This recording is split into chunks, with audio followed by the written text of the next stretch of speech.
Geography एक छोटा सा सेक्शन आप देखिएगा।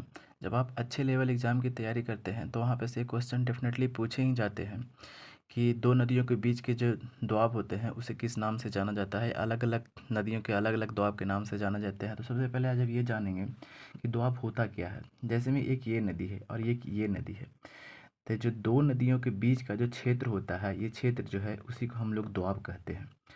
और सबसे पहले पढ़ने की तो सबको पढ़ लेते हैं, बट याद कैसे रखा जाए, मेन प्रॉब्लम होती है उसे याद रखने की।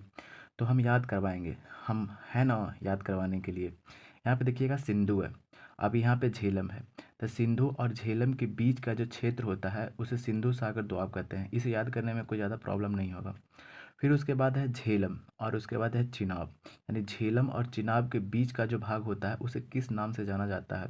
तो आप देखिएगा यहाँ पे च है, तो आप नीचे से ही ऊपर जाइएगा। यहाँ पे च है, जब एग्जाम में आप बैठिएगा तो आपको दिमाग में क्लिक कर जाएगा कि अच्छा ये है था। तो च च से आप दिमाग में क्लिक करिएगा। यहाँ पे है चाज दिनाब, चाज दोआब। यानी झेलम और चिनाब के बीच का जो दोआब होता है उसे चाज दोआब के नाम से जाना जाता है। फिर उसके बाद देखिएगा चिनाब और रावी के बीच का जो दोआब होता है उसे किस नाम से जाना जाता है। तो फिर यहाँ पे देखिएगा, यहाँ पे रावी है, र से स्टार्ट हो रहा है, और यहाँ पे च है। तो यहाँ नीचे से आप ऊपर जाइएगा तो देखिएगा कि रचना दोआब। यहाँ से क्या बना, रचना दोआब। याद हो जाएगा, एक दो बार आप प्रैक्टिस करिएगा, बिल्कुल याद हो जाएगा। फिर उसके बाद ये देखिएगा ब्यास नदी। ब्यास नदी एकमात्र नदी है जो भारत में ही उत्पत्ति इसकी होती है, और भारत में ही क्या होती है, पंजाब के पास में जा कर के सतलज में मिल जाती है।